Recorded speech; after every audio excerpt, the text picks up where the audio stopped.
करीब 31 दिन बाद राजस्थान कांग्रेस के पूर्व अध्यक्ष सचिन पायलट ने मरुधरा की सियासत पर अपनी बात रखी।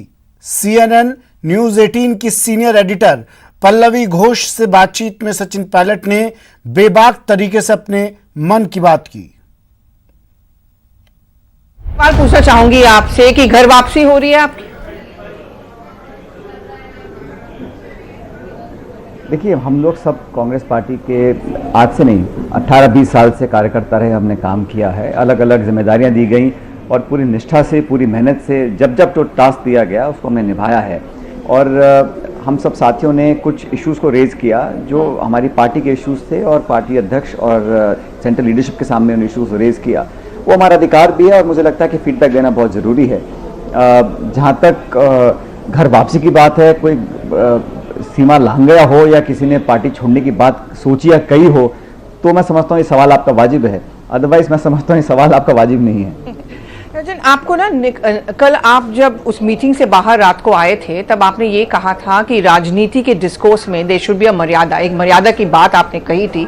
और मुझे याद है अशोक गहलोत ने आपके बारे में कहा था कि आप निकम्मे हो, नाकारा हो, कोई काम आप नहीं करते थे, आप सिर्फ इंग्लिश स्पीकिंग गुड लुकिंग नेता हो, उसके अलावा आप में और कुछ नहीं है। आपको ये सुन के बहुत बुरा लगा उस समय? कभी देखिए, राजनीति में मुझे लगता है कि हम इश्यूज़ को, प्रिंसिपल्स को, मुद्दों को लेकर काम करते आए हैं। हम चुनाव लड़ते हैं तो जनता के सामने कुछ इश्यूज़ लेकर जाते हैं और पब्लिक उसके आधार पर वोट करती है।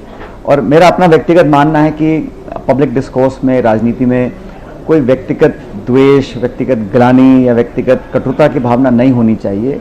और एक शब्दावली का प्रयोग, जिन शब्दों का चयन हम लोग करते हैं, बहुत सोच समझ के करना चाहिए।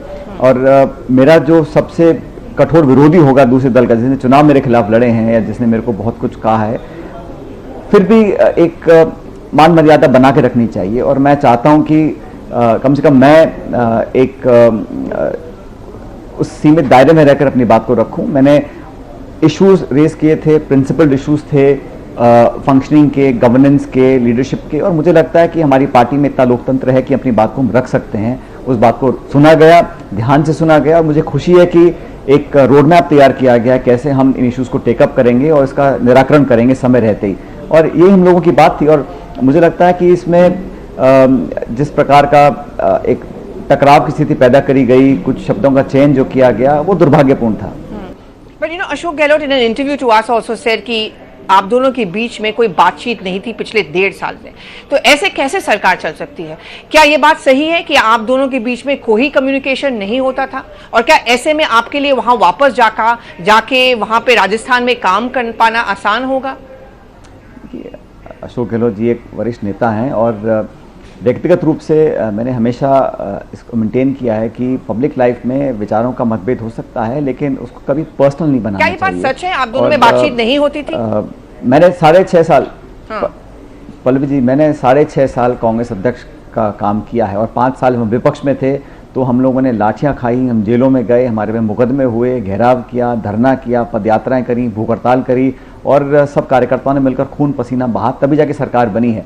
अब जिन लोगों ने सरकार बनाने में योगदान दिया है उनकी हम पूछ नहीं करेंगे, उनको मान सम्मान नहीं देंगे, उनके काम हम लोग नहीं करेंगे, तो जवाबदेही मेरी बनती है एज पार्टी प्रेसिडेंट। तो ये सब इश्यूज हमने रेज किया था और मुझे लगा कि उसका निराकरण करने की बजाय एक तरह की एक एक्रोमनी पैदा हो गई और उसी कारणवश हम सब लोगों को दिल्ली में आके अपनी बात को रखना पड़ा। तो वो टिपिंग पॉइंट क्या था? क्या वो सेडेशन चार्ज या जो नोटिस आपके खिलाफ दायर किया, क्या वो टिपिंग पॉइंट था जिसके कारण आप दिल्ली आए? स्वाभाविक है, किसी व्यक्ति के ऊपर जो प्रदेश का उप मुख्यमंत्री हो उस पर आप देशद्रोह का चार्ज लगाएं या नोटिस भेजें या पूछताछ करने की बात रखें बिना वजह, तो उससे बहुत ठेस काफ़ी लोगों को पहुंची। मुझे भी बुरा लगा कि इस प्रकार की कार्रवाई नहीं होनी चाहिए थी और इस बात को हम लोगों ने उठाया। इसके अलावा बहुत से ऐसे इश्यूज़ थे जो मैं चाहता था एड्रेस हों और वो हो नहीं पा रहे थे, क्योंकि मैंने कहा जो लोग संगठन आदि के रिस्पॉन्सिबल थे इस कम्युनिकेशन के, वो अपना काम ढंग से नहीं कर पा रहे थे। इस बात को मैंने उठाया था, लेकिन दुर्भाग्यपूर्ण वो मामला बढ़ता गया और अंत में आके हम लोगों को स्टैंड लेना पड़ा कि अगर हमें राजनीति करनी है, पब्लिक को जवाब दोबारा देना है, दोबारा चुनावों में जीत हासिल करनी है, तो हम लोगों को कठोर निर्णय लेने पड़ेंगे और जो हम लोगों को दायित्व दिया गया है, जिम्मेदारी दी गई है, उसको पूरा करने के लिए जिस तरह से काम करना चाहिए, जो संदेश देना चाहिए, जो ग्रास रूट्स का फीडबैक आना चाहिए, जिस दिशा में हमें काम करना चाहिए, वो उतनी गति से हो नहीं पा रहा था। इसलिए हम लोगों ने इश्यूज उठाया। मुझे पता क्या बदल गया कल कि आप जाके मिलाए गांधी परिवार से, राहुल गांधी से और प्रियंका गांधी वाड्रा से? क्या आपके दिमाग, क्योंकि बहुत लोग ये भी कह रहे हैं कि आपके पास कोई ऑप्शंस बचे नहीं थे, बीजेपी में आप शामिल नहीं होना चाहते हैं, कांग्रेस आप छोड़ना नहीं चाहते हैं, लेकिन आप उप मुख्यमंत्री भी नहीं है। मैंने बहुत शुरू से अपना स्टैंड क्लियर किया था। हाँ। आज से 3 हफ्ते पहले मैंने अपना स्टैंड क्लियर किया था कि हम पार्टी प्लेटफॉर्म के अंदर अपनी बात को रख रहे हैं, इसमें कोई नया नहीं है। अब 100 तरह के आप आरोप लगाना चाहें या सुनना चाहें, वो आपकी मर्जी है, लेकिन मेरा स्टैंड शुरू से क्लियर था। मैंने ना तो कांग्रेस अध्यक्षा, ना कांग्रेस पार्टी, ना कांग्रेस सरकार, इवन सरकार के अंदर भी हमें लगा कि कार्यप्रणाली में बदलाव की ज़रूरत थी, उसको हमने मुद्दा बनाया। और मैं समझता हूँ लोकतंत्र में कोई अतिशोक्ति नहीं है अपनी बात को रखना, उसका संज्ञान लिया गया और समय रहते ही पार्टी ने सारे इश्यूज़ को टेकअप करने के बाद एक रोड मैप तैयार किया है, जिससे सारी समस्याओं का निराकरण बहुत जल्द हम लोग कर पाएंगे। और ये मेरा दायित्व था, जिन लोगों की वॉइस थी उनको हम लोगों ने दिल्ली तक पहुंचाया और मुझे लगता है बहुत जल्द इसके परिणाम भी आएंगे।